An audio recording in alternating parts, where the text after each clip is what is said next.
مات شوی صف پنځلسمه برخه.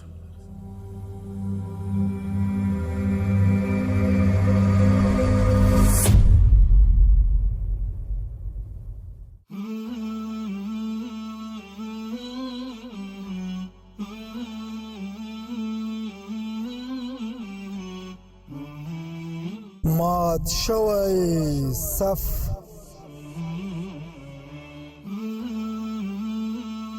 راځئ چې د تاریخ درسونه بیا راژوندي کړو. مات شوی صف.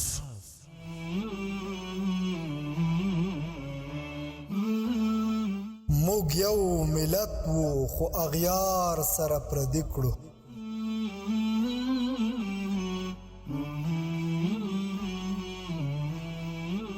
مات شوی صف. صف مات شو او له هرې درزې نه یې وینه وبهېدله.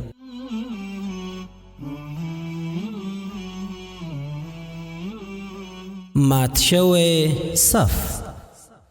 مات شوی صف. د امت غداران پیژنې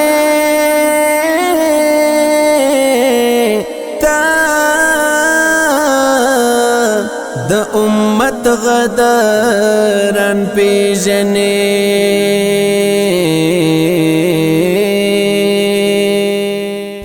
د مات شوي صف ته داستان درنو او قدرمنو اورېدونکو په دې هیله چې ټول به جوړ او روغ یاست. الله جل جلاله مو خوشحاله لره. د زه محسن احسان یو ځل بیا د مات شوي صف یا ابو مسلم خراساني داستان د خپرونې کوربتوب کوم په دې هیله چې دا خپرونه تر پایه سره واورئ. درنو او قدرمنو اورېدونکو په تېره برخه کې مو اورېدل په دې وخت کې کلمه هم غوښتل څه ووایو خو د محمد بن اسد دې خبرو هغه چوپ کړه. بیا یې د لږ څه فکر وروسته په ډېره غمناکه توګه محمد بن اسد ته وویل آیا د مور او خور د قاتلانو درک دې معلوم کړئ او که نه دا چې نور څه وسول دا په نن خپرونه کې واورو ان شاء الله تعالی. محمد بن اسد ورته ویل دا چې زما د مور او خور قاتلان څوک دي په دې اړه جوهر بن مرار او عثمان بن نهک ته پوره معلومات شته. دا هغه سالاران دي چې درې او اصفهان په ښارونو کې زما په لاسونو ماتې وخوړم. بیا جوهر په لاره کې د خپل ملګري په لاسو ووژل سو او عثمان بن نهک ته تبرستان په لور وتښتېد. ما د تبرستان حاکم ته هم ماتې ورکړه او بیا عثمان د تبرستان څخه د بلخ په لور وتښتېد. لا تر اوسه یې پوره درک راته معلوم نه دی خو دومره راته معلومه ده چې لا تر اوسه ژوندی دي. ما خپل دوه کسان ملګري یې عمیس بن حزام او ولید بن جعفر ګمارلي تر څو د هغه ځای چې دی پکې اوسېږي په اړه معلومات راټول کړي. نو کله چې ماته هغوی د عثمان د ځای په اړه معلومات راکړي نو بیا به زه هغه ته سزا ورکوم. زه په دې هم پوهېږم چې عثمان بن نهک زما د مور او خور په وژلو نیغ په نیغ ملوث نه دی خو په ډاډمنه توګه ویلی شم چې هغه د هغو خلکو په اړه معلومات لري چې زما مور او خور یې وژلي دي. اوس نو د عثمان لټون زما د ژوند یوه برخه ګرځېدلې ده. زه هیله لرم چې ډېر ژر به یې پیدا کړم او بیا به ترې د هغو قاتلانو درک معلوم کړم چې زما مور او خور دواړه د تورې په واسطه وژلي دي. تر دې ځایه محمد بن اسد اقلیما ته معلومات ورکړه او بیا ورته په کتلو سره وویل زما لښکر یې اوس د تبرستان په ډاګونو کې پرتې دي. ما لږ وخت وموند او دلته ستاسې د کتلو دپاره راغلم. زه دلته د شپې نه پاتې کېږم بلکې د ماښام د لمانځه نه وروسته د دې ځای کوچ کوم. زما سره زما درې واړه ملګري هم شتون لري. هغوی هلته په سرای کې قیام کړی دي. ګوره اکلیما حالات لا تر اوسه پورې هم زما په حق کې نه دی. د مور او خور د مړینې وروسته مې حویلي بالکل ورانه ویجاړه پرته ده. داسې برېښ لکه هلته چې بالکل څوک نه وي اوسېدلی. زه باید ستا د خوندي ساتلو لپاره څه قدم واخلم او کله چې ډاډمن شوم نو بیا به دې له دې ځایه هلته بوځم او د خپلې درنې او محترمې ښځې په څېر به دې په انبار کې دېره کړم. هلته له تا څخه هېڅوک هم پوښتنه نه کوي ځکه ټول خبر دی چې تا د ابن اسد سره واده کړی دی. ټول به ستا عزت او درنښت کوي. د محمد بن اسد د چوپتیا نه وروسته اقلیما راپورته شوه او محمد بن اسد ته یې مخ کړ او ورته وویل که خبره همداسې وي نو زه به ورشم چې غذا او ډوډۍ تیاره کړم. ته به دلته زموږ سره خوراک څښاک وکړې او بیا به کوچ وکړې. محمد بن اسد ورته وویل زه دلته ماښام لمانځه وروسته د تبرستان په لور حرکت کوم. اقلیما ورته وکتل مسکي شوه بیا د پخلنځي په لور ولاړه. د هغه تر شا رمیله او کلثوم هم ورغلې تر څو ماښامۍ تیار. د ماښامۍ د خوراک څښاک نه وروسته د اقلیما او محمد بن اسد لپاره یې په ځان ته کوټه کې د خبرو کولو لپاره فرصت برابر کړ. دواړه د خپل راتلونکي په خاطر خبرې وکړې. بیا محمد بن اسد د هغه ځای راووت او د سرای په لور ولاړ. روح بن هتم شبیب بن روا او حرب بن قیس ورته هم هلته منتظر وو. بیا په تیاره کې د جرجان د سالم بن تمازر د سرای نه ووتل او د تبرستان په لور یې کوچ وکړ. تبرستان ته په رسېدو سره یې هلته یوه ورځ نور هم قیام وکړ او بیا د لښکرو سره یو ځای د انبار په لور حرکت وکړ.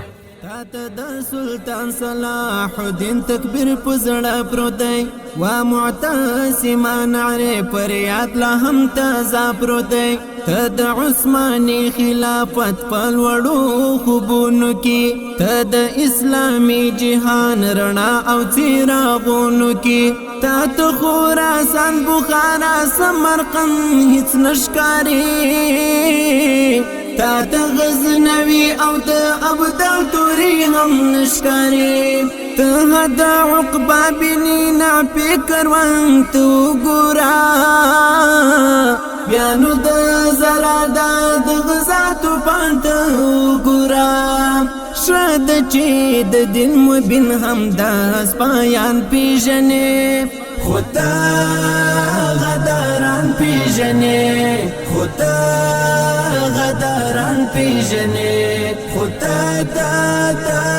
غداران پیژنې چا چې د تاریخ او د اسلام لمن دغدار کړه ته د عبدالله د خبرونې درنو او قدرمنو اوریدونکو په هغه ورځو کې چې د محمد بن اشعث په خراسان کې امن قائم کړ او د تبرستان د بغاوت په ماتول کې مصروف نو خلیفہ په خراسان کې خالد بن ابراهیم خپل نوې حاکم وټاکه دغه کس د دینه مخته د بلخ عامل وو خراسان د بغاوتونو مرکز او سرچینه ګڼل کېده خالد بن ابراهیم چې کله حاکم وټاکل شو نو د هغه په خلاف هم یو بغاوت سره راپورټ کړ بغاوت کوونکي د هغه کور کلابند کړ خالد ابراهیم د بام سر ته وخوت ترڅو باغیان وویني چې پښه یې وشوېده او راپریوت او هم هلته ومړ د هغه وروسته د هغه یو سالار حسام د لشکرو قومنداني په غاړه واخیسته باغیان یې وځپل او د خراسان د حکومت چارې په خپل لاسو کې واخیستې او خلیفه منصور یې د دې ټولو حالات څخه خبر کړ خلیفه منصور د حالات په رڼا کې یو کس د عبدالجبار بن عبدالرحمن په نامه د خراسان لپاره نوی والي وټاکه کله چې ابن عبدالرحمن خراسان ته د والي په څیر راغی نو هغه وخت محمد بن اشعث په تبرستان کې د باغیانو په ځپلو مصروف و محمد بن اشعث لا د خپل لشکر سره د انبار ښار ته نه ورسېدلی چې د انبار په ښار کې یو بله پیښه رامنځته شوه او دا پیښه د راوندیې د فرقې د خلکو بغاوت و تاریخ پوهانو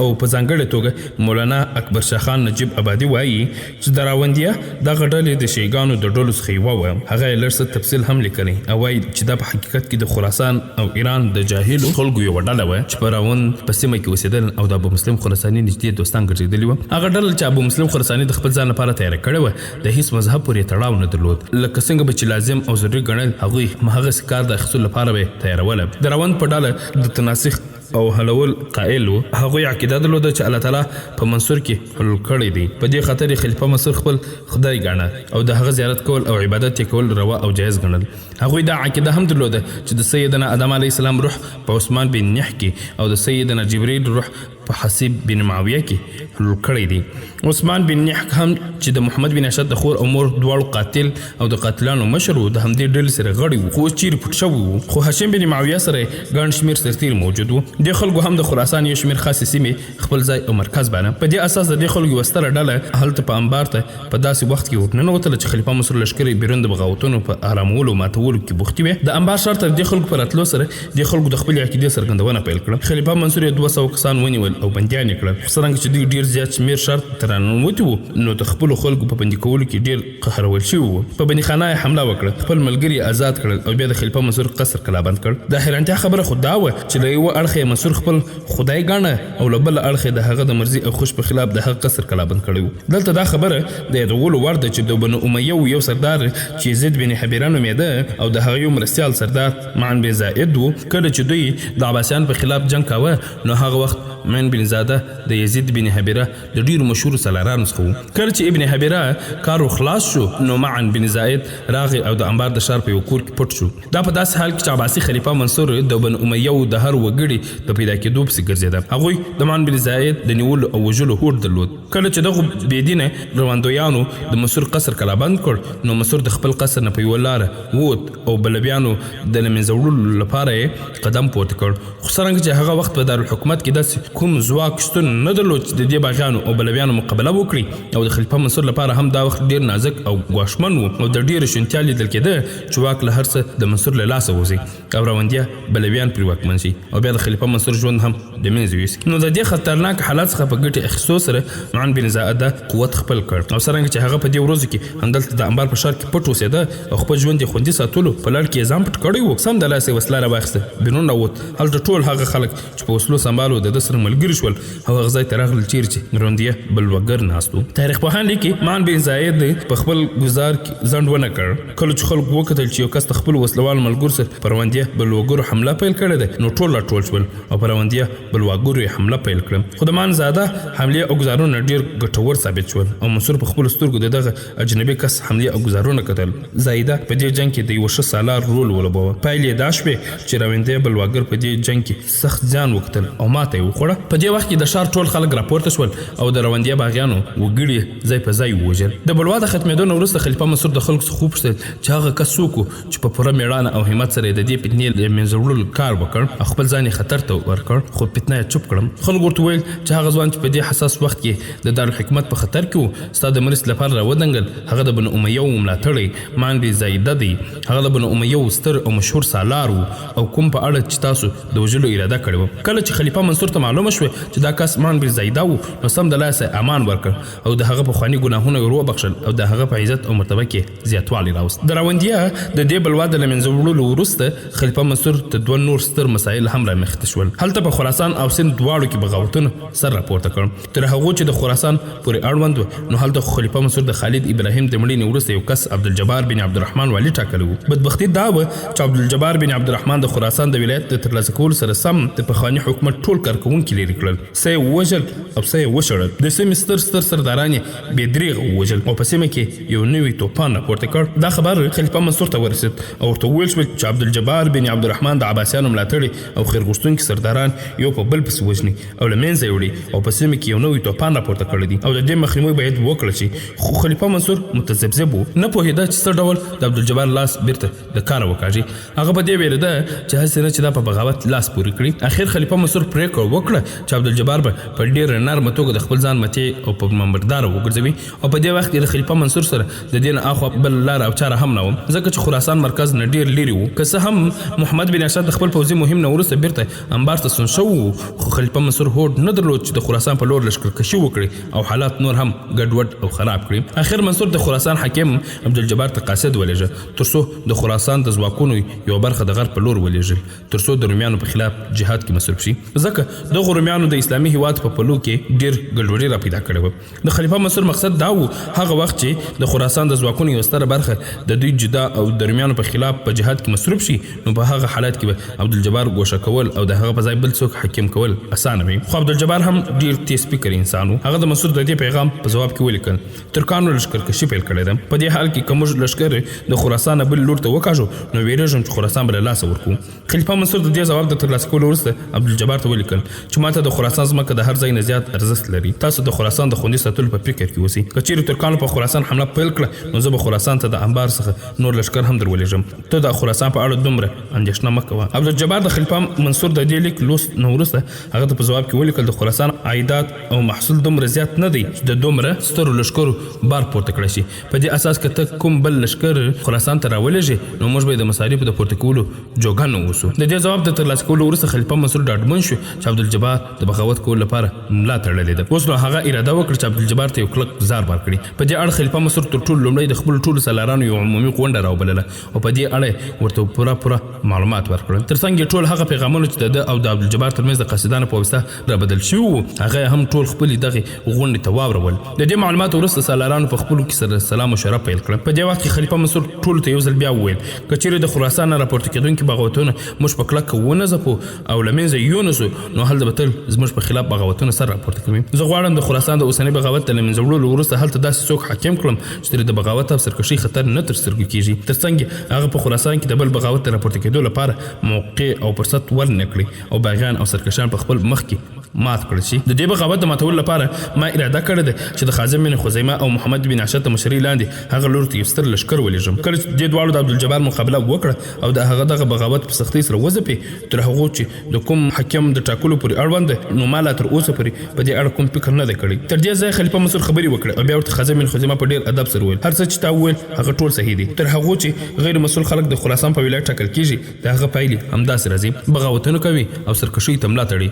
هغوی په دې خاطر زیاتره بغاوتونه کوي چې فکر کوي چې خراسان د مرکز نه ډیر لري وتلې پرته سیمه ده او کېدای شي مرکز د هغه عمر لري ځای د دوی په خلاف کوم قدم پورته نشي کړی. په دې خاطر د خراسان د حالاتو د شکولو او د ورځني بغاوتونو د راپورته کېدو څخه د مخنیوي په خاطر زما وړاندیز دا دی چې کله موږ دواړه یعنې زه او زما د ترور زوی محمد بن اشد د لښکر سره یو ځای د خراسان د والي عبدالجبار بن عبدالرحمن د بغاوت د ځپلو لپاره ورولېږي نو خپل زوی مهدي هم زموږ سره یو ځای د خراسان د حاکم په څیر ولېږه. زه او محمد بن اشد به د خراسان دغه اوسنی بغاوت په پوره توان سره وځپو او بیا به ستا زوی د حاکم په څیر خلکو ته وپېژنو. څو ورځې به همالته ورسره یووسو او بیا به بیرته راستانه سو. زه هیله لرم چې تاسو به زما دغه وړاندیز ومنئ ځکه چې هغه وخت چې په خراسان کې ستا زوی حاکم وي نو هلته به بیا هیڅوک د بغاوت لپاره ګواښ ونه ګرځي او که بیا هم چا د بغاوت کولو هڅه وکړه نو لومړی به دا فکر کوي چې د خراسان حاکم په خپله د خلیفه زوی دی نو بیا به د بغاوت لپاره نه تیارېږي. تر څنګ به ستا زوی په خراسان کې ستا پر خلاف هر بغاوت په سختۍ سره له منځه وړي او په دې توګه به د خراسان حالات زموږ په ګټه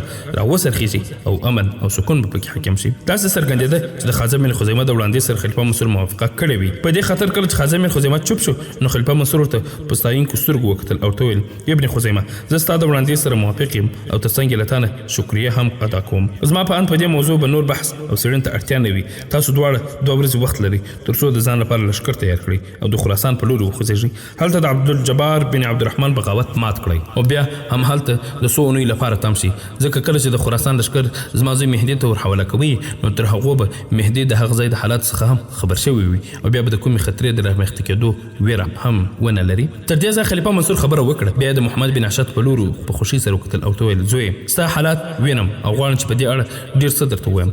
زه پوهېږم چې جرجان د سرای مالک د کومې لور سره چې تا واده کړی دی هغه به په رښتیا هم ډېر ښایسته او د ښه سلوک خاوند وي. زه په دې هم پوهېږم چې تا په دې خاطر هغه د انبار ښار ته له ځان سره نه ده راوستلې چې لا تر اوسه دي ستا د مور او خور د قاتلانو درک نه لګېدلی او که چیرې په همدې حالات کې خپله ښځه هم هلته راولې نو دا قاتلان به د هغې لپاره هم ګواښ وګرځي. خو ګوره که چیرې ته غواړې خپله ښځه دلته انبار ښار ته راولې او په خپله حویلي کې میشته کړې نو دا کار کولی شي. ستا په شتون کې هم او ستا د شتون نه پرته هم ستا د حویلي د خوندي ساتلو لپاره ډېر ښه انتظام کیږي. ستا د ښځې خبر خو لا لرې دی. که څوک ستا د حویلي په لور هم په چټلو سترګو وګوري نو ژوندی به ونه ګرځي. هغه څه چې ستا د مور او خور په اړه وشول هغه د غفلت په پایلو کې نه دي شوي ځکه موږ د داسې کومې سترې حادثې د پېښېدو انتظار نه درلود. زه نه پوهېدم چې جوهر بن مرار او عثمان بن به چې تل زما د خبرو ملګرتیا کوله او تل به له ما سره زما په غونډو کې ناست و ستا د مور او خور په وژلو کې ملوث دي.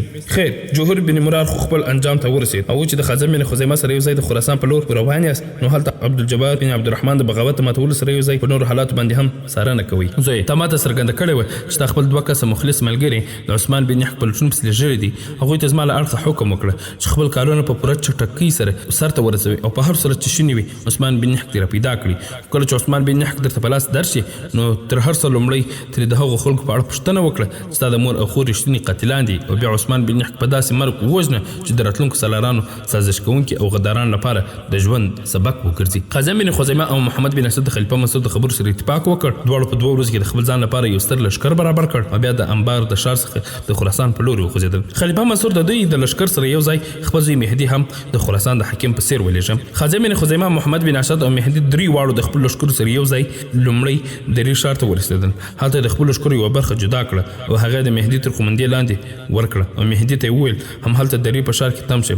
په خپل خازن بن خزیمه او محمد بن اسد د عبدالجبار د بغاوت د ماتولو په خاطر د خراسان د مرویش په لور وخوځېدل. خازن بن خزیمه او ابن اسد د خپلو نورو سالارانو سره هغه ځای ته ورسېدل چیرې چې عبدالجبار بن عبدالرحمن د هغه خپلو لښکرو سره پلاو کړی. دواړو لښکرو یو بل ته مخامخ پړاو وکړ او جنګ لپاره یې لیکې جوړ کړې. عبدالجبار لښکر د ابن خزیمه د لښکرو څخه په عددي توګه زیاتې وې. په دې خاطر هغه په خپلې بریا باندې غره و او د همدې لپاره د ابن خزیمه او ابن اسد په لښکرو باندې د حملې کولو پیلامه هم وکړه. د هغه د حملې په جواب کې ابن خزیمه او ابن اسد هم خپل لښکرو ته د حملې کومنده ورکړه. خو خازن بن خزیمه او ابن اسد د حملې د مخته خپل لښکرې په 2 برخې ویشلې وې. یو برخه په خپل د خازن بن خزیمه سره و او بل د ابن اسد په کومنده کې ورکړې و. خازن بن خزیمه د قابل لور د حملې په جواب کې په خپل ورمخته شو او په دې توګه د عبدالجبار او خازن د لښکرو ترمنځ تباکونکي جنګ ونښت. د خراسان په ځمکو د دې لښکرو د ټکر څخه د هغه ځای دښتې ټولې سور اور ګرځېدلې وې. هر لوري ته د وینو لښتې بهېدل. زخمیانو چغې او سورې وهلې او د مړو لاشونه هر لوري ته خپاره وو. باغي عبدالجبار ډېر هڅه وکړه چې ابن خزیمه او ابن اشعث ته ماتې ورکړي او د میدان څخه یې تیښته تیار کړي. خو وخت دا ثابته کړه چې په ځان نور هم په هغه تنګه شوی و او هر لمحې هغه ته د بدبختۍ پیغام ورکاوه.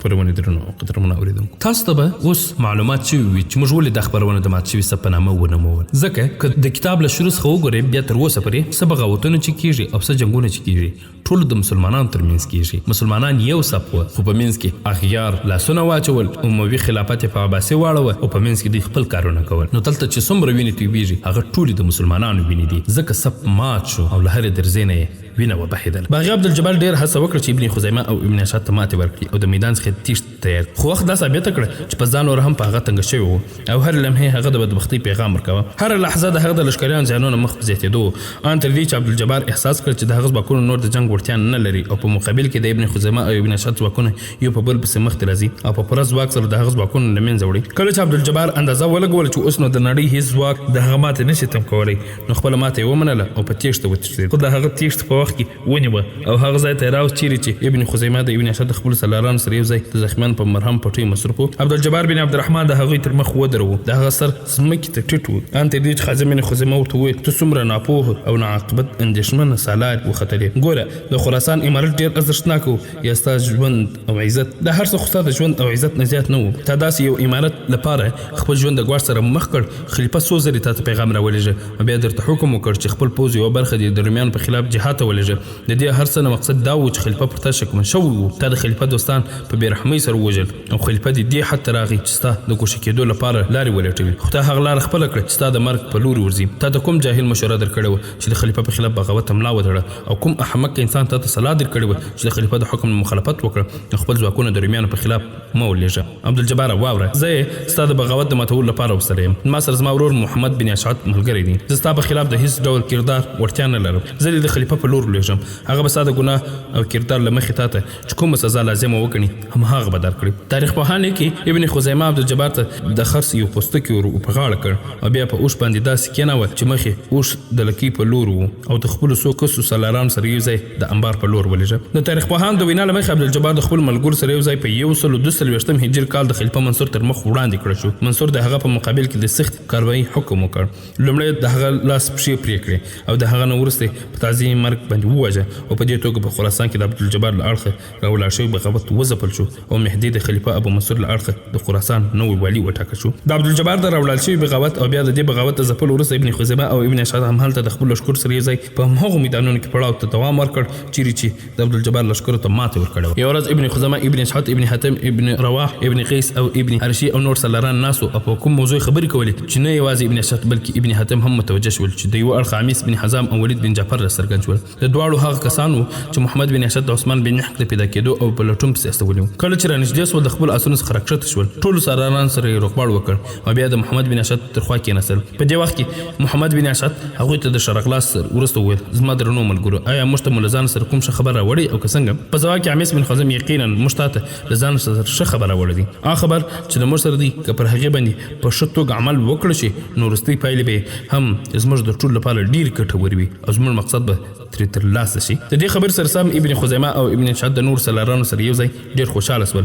بیا ورته محمد بن اشعث مخ کړ او ورته وویل تاسو دواړو عثمان بن نحق پیدا کړی دی. عمیس ورته په مثبته توګه سر وخوځاوه او بیا وویل په ډېره ستونزمنه توګه مو د هغه درک معلوم کړی دی. موږ د هغه د ټولو پېژندګلوۍ سره لیدل کتل کول، خپل ځانونه هم د هغه د راز ملګري بلل. د دې ټولو هڅو وروسته موږ ته لږ څه بری په برخه شو. عثمان بن نحق په دې ورځ کې د تدمر په ښار کې پټ قیام کړی دی. د عمیس د خولې څخه د دې خبرې په اورېدو سره محمد بن اشعث خوشحالي نه په جامو کې نه ځایده. ان تر دې چې د خازن بن خزیمه په لور یې وکتل او ورته وویل وروره زه هم دا نن د خپلو ملګرو حاتم بن روح، شبیب بن رواح او حرب بن قیس سره یو ځای دغه دواړه ملګري هم له ځان سره اخلم او د تدمر د ښار په لور ورځم. زه نه غواړم چې عثمان د دې نه زیات دغسې آزاد وګرځي. که څه هم هغه زما د مور او خور په وژلو کې نیغ په نیغه ملوث نه دی، خو بیا هم د هغه کسانو څخه خبر دی چې زما مور او خور یې په ډېره بېدردۍ سره وچلي دي. هغه ماته ویلی شي چې د هغه قاتلان څوک او چیرې دي. ابن خزیمه د ابن اشعث د لاس په اشارې سره تم کړ او ورته وویل چې لږ څه تم شه او بیا د هغوی دواړو څخه وپوښتل زما دوستانو راته ویلی شي چې اوس د عثمان بن نحق سره د هغه څومره ملګري یو ځای شته؟ په ځواب کې ولید ورته وویل تر هغو چې موږ ته ښکاره شوي ده اوس د عثمان بن نحق سره د هغه 15 یا 16 کسه ملګري شته. اوس هغوی هلته د تدمر د ښار په یو سرای کې اړولي دي. څرنګه چې تدمر د خراسان څخه پوره لرېوالی لري نو په دې خاطر هغوی هلته خپل ځانونه خوندي احساسوي. د ماښام په وخت کې د سرای څخه وځي او ازغاسته کوي او بیا لږ شېبه وروسته بېرته سرای ته راستنېږي. د ولید بن جعفر د دې توضیحاتو وروسته خازن بن خزیمه غوښتل څه ووایي، خو محمد بن حشد پر مخ شو او ویل وروره زه هیلمن یم ستاسو زما د دې وړاندې سره اتفاق وکړي زه د وخت د ضایع کېدو پرته د خپل دغه درې کسانو سالارانو او د دې دوه کسو عسکرو سره یو ځای هغه لور ته روانېږم خازم بن خزیمه د محمد بن حشد په لور وکتل سره سم و زه خپل هم نه غواړم چې وخت ضایع کړی شي تاسو باید سم دراسه د تدمر د شهر په لور حرکت وکړئ زه غواړم چې تاسو دغه درې کسو سالارانو ترڅنګ سید بن حرشي هم تاسو ملګرتیا وکړي محمد بن حشد ورته په جواب کې خو وروره زه داسې نه غواړم کېدای شي په دې دښتو کې ته د کومې معرکې سره مخ شي په دې خاطر سعید بن حرشي بل تاسو ساز د مرستيال په څیر هم هلته موجود وي سید بن حرشي د جنگ ډیره ښه تجربه لري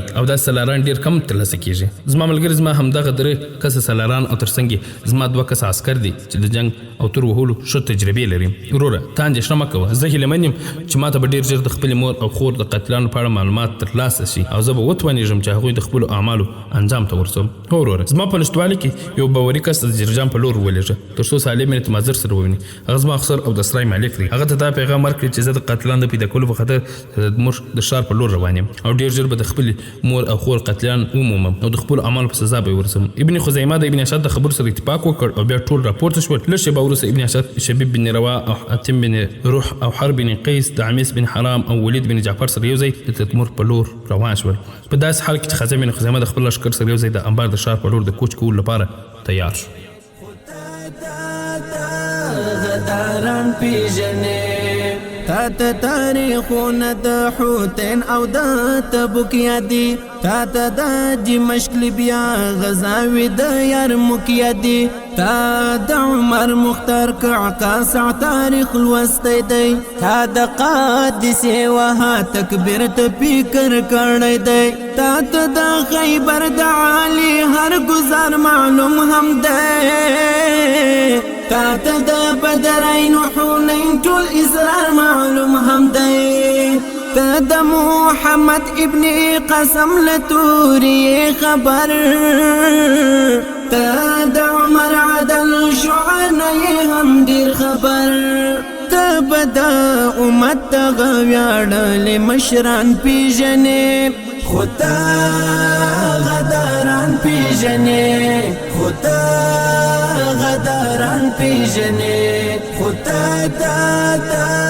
غداران پیژنې تا ته د سلطان صلاح الدین تکبیر په زړه پروت دی وا معتصمان عرې پر یاد لا هم تازه پروت دی ته د عثماني خلافت په لوړو خوبونو کې ته د اسلامي جهاد خبرونه ترنو قدرمن اوریدونکو یو ورځ محمد بن حشد خپل ټول ملګرو سره یو ځای د تدمر شار ته ورننوت د تاریخ په پاڼو کې دې شار ته پالامر یا پالمیرا نوم ورکړل شوی دی د عراق یو پخوانی ښار و چې د دمشق په شمال کې ونخلستان کې آباد شوی و دلته ګرمي نه د زغم تر کچې پورې رسیږي او د یخنۍ په موسم کې د ډیر وخت بیا واوره وریږي دا ډیر پخوانی ښار دی د مسیح ټول سپېړۍ مخته یې وجود او قدامت ثابتېږي چې وروسته بیا د نوي عیسوي سنې د پیل کېدو څخه لږ مخکې نوم یاد کړل شوی دی د تدمر د شار په اړه دا هم ویل کېږي چې دا شار د سلیمان علیه السلام په لاسو آباد کړل شوی دی په عربي کې دا هم مشهور دی چې د دې شار په آبادي کې د سلیمان علیه السلام سره پیرانانو هم مرسته کړې او ځینې خوان تر دې پورې هم وایي چې بلقیس ملکې د سلیمان علیه السلام په همدې شار کې لومړی لیدنه کتنه کړې وه او بیا همدلته ښخ کړل شوي هم ده خو وروسته بیا د رومن سلطنت په یو برخه وګرځېده او ډېر ارزښت او اهمیت پیدا کړ یو ستر تجارتي مرکز ترې جوړ شو په درېیمه عیسوي پیړۍ کې د تدمر خلک د یو بل سلطنت د جوړښت په فکر کې شول داسې سلطنت چې دارالحکومت یې د تدمر شار وي همهغه و چې دې ځای حاکم د ایرانیانو تر مخ خپل خدمتونه وړاندې کړل خو کله چې هغوی د دې وړاندیز ونه منه نو بیا د رومیانو سره یو ځای شول او ایرانیانو ته یې ماتې ورکړه د روم قیصر د هغوی کردار څخه خوښ شو او هغوی ته د رومیانو ټولې شرقي برخې ورپرېښودې په 246 عیسوي کال کې یعنې هغه وخت چې د تدمر حاکم ومړ نو د هغه زوی یې ځایناستی وټاکل شو خو د حکومت ټول واکمني د هغه د مور زنوبیه په لاس کې وه دغې ښځې ته د تاریخ په پاڼو کې ملکه زنوبیه ویل شوې ده لږ موده کې د تدمر خلکو د رومیانو په خلاف بغاوت وکړ په 200 عیسوي کال کې د دواړو اړخونو ترمنځ نښته وشوه په دې جنګ کې ملکې زنوبیه ماتې وخوړه خو کله چې د تدمر خلک دویم بغاوت وکړ بیا نو رومیانو دا ښار د خاورو سره خاورې کړ دې وروسته د دې ښار ټول عظمت له منځه لاړ خو وروسته بیا یو ځل تعمیر کړل شو او د عیسویت دین پکې خپور شو. بیا مسلمانانو دا ښار د سیدنا خالد بن ولید رضی الله عنه په قومنده فتح کړ. لومړی د دې ځای اوسیدونکي د مسلمانانو سره د مقابلې لپاره ځانونه تیار کړل، خو وروسته په دې شرط چې هغوی به د زمیانو ټول حقوق ورکول کیږي، وسله پر ځمکه کېښوده. وروسته بیا د یزید په زمانه کې بغاوت وکړ، خو یزید د دمشق د فتح کولو نه وروسته د دوی د ځپلو لپاره خپل یو سالار راولېږه او همدې سالار په لاسو دوی بیرته اطاعت قبول کړ. کله چې مروان ثاني خلیفه شو نو د دې ځای اوسیدونکي د هغه د اطاعت نه مخ واړوه. څرنګه چې مروان ثاني د اموي کورنۍ اخرنی خلیفه و نو په خپله د دې ښار د بغاوت د ماتولو لپاره د یو ستر لښکر سره راغی. په ښار یې حمله وکړه، د ښار د کلا ستر دیوالونه یې وغورځول او د دې ښار ټول اوسیدونکي د خپل ځان تابع وګرځول. په 1150 عیسوي کال کې دا ښار د یوې زلزلې په واسطه ډېر زیانمن شو.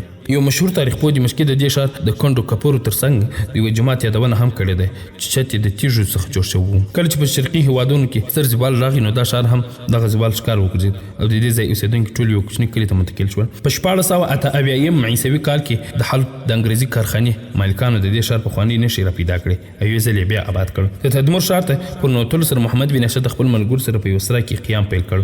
تر څو ورځې پورې د خپلو هغو مخبرانو په واسطه د حالات څارنه کوله او هغه ځای د سار لاندې نیولی و چیرې چې عثمان بن نیک د خپلو ملګرو سره اوسېده. هغوی د هغه میدانونو څارنه هم وکړه چیرې چې عثمان د خپلو ملګرو سره یو ځای د ځغاسته کوله. یو ورځ عثمان د خپلو ملګرو سره یو ځای د تدمر د دې سرای نه بیرون شو او هلته نږدې یو لوی میدان ته مخه کړه.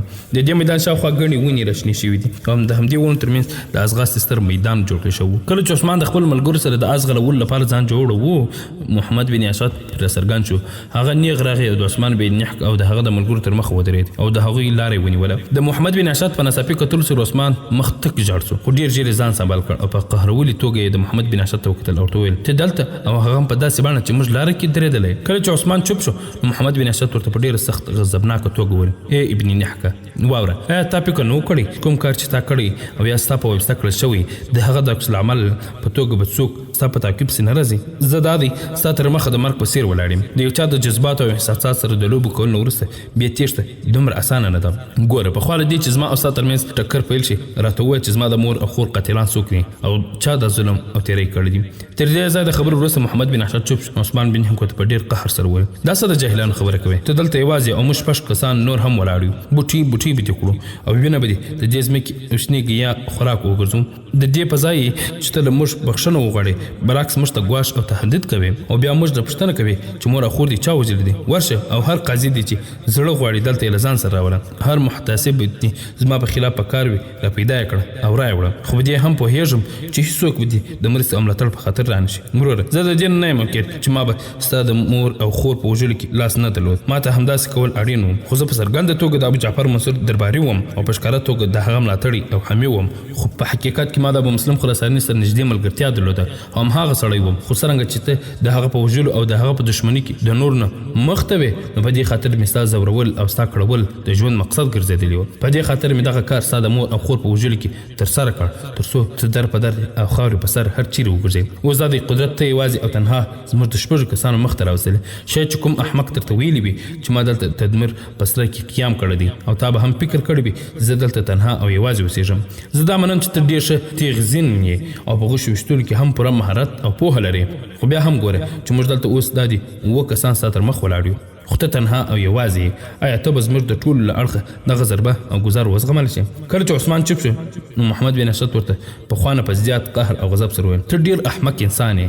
آیا تا نه دي کتلي چې هر څومره ګډ یا غوښه خوړونکي مرغان راټول شي خو کله یو شاهین د هغوی ترمنځ راکوز شي نو ټول د هغه د ویرې نه یوې او بلې خواته ځانونه کاږي.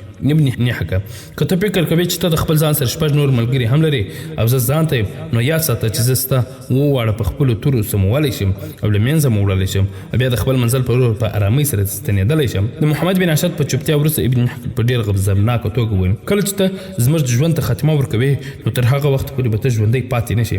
ټوټه په ټوټه به دې دلته پروت یې. ستا د قدم د اخیستو نه مخته به موږ ستا د ژوند د پای ټکی ایښود. د عثمان بن نحک د چوپتیا سره سم محمد بن اشد په کومه غلطي کې مه پرېوځه. زه ستا ټول 7 واړه په یو ځل نه وژنم. لومړی ستاسو دغه 6 کسان وژنم او تا ژوندی نیسم او بیا به زه ووینم چې ته ماته څنګه د خپلو هغو ملګرو نومونه نه راښیې چې زما د مور او خور قاتلان دي. عثمان بن نحک یوه خندا وکړه او د همدې خندا په وخت کې وویل واه څومره ښه پرېکړه دې کړې ده.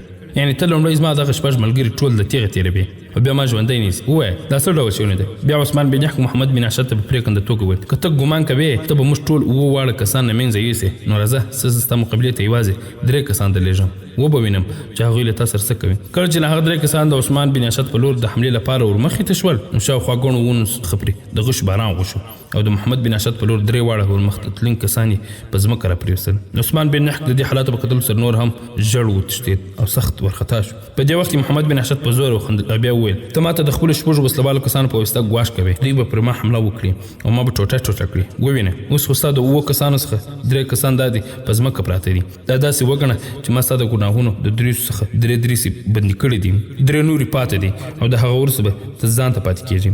ابن نحک آیا تا فکر کاوه چې زما د مور او خور د وژلو وروسته به ته همداسې آزاد ګرځې څوک به درڅخه پوښتنه هم نه کوي او د مینکلیا اوښ په څېر به چې هر چیرې خوښه وي هلته به ځان سره وي او هیڅوک به ستا په تعقیب پسې نه راځي.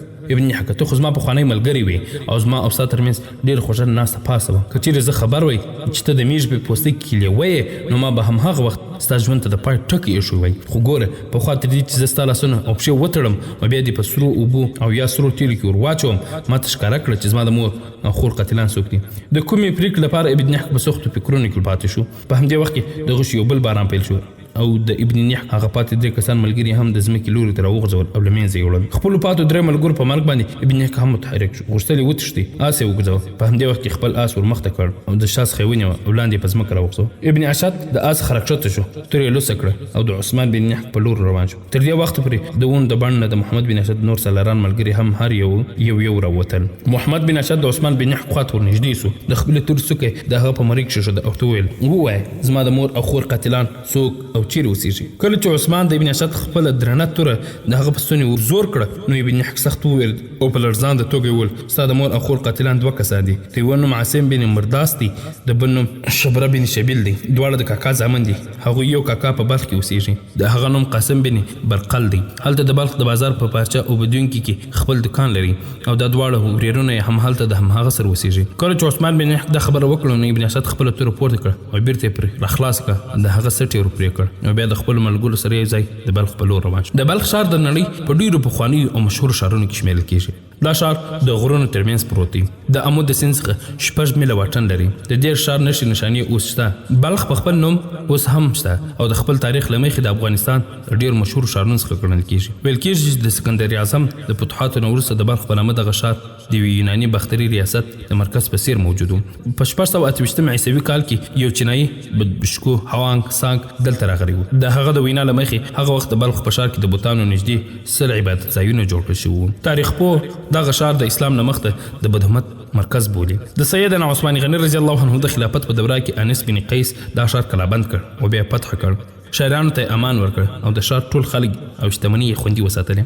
په 340 هجري کال کې قیس بن هاشم یو ځل بیا په دې ښار ولکه وکړه او د بدومت د عبادت ځایو مجموعه چې د نوبهار په نامه یادېده په مکمله توګه له منځه یوړه. د دې نه اخوا برمکیان چې په یو ډول د نوبهار د مندرو ساتونکي او حکیمانو هم په څرګنده توګه اسلام ومنه او د عربو اطاعت یې قبول کړ. د سیستان او د تاس هلمند پادشاه نزک ترکان هم په څرګنده توګه اسلام ومنه خو بیا وروسته مرتد شو او بلخ یې د عربو د ولکې څخه وایست. په 90 هجري کال کې مسلمانانو یو ځل بیا په دې ښار ولکه وکړه.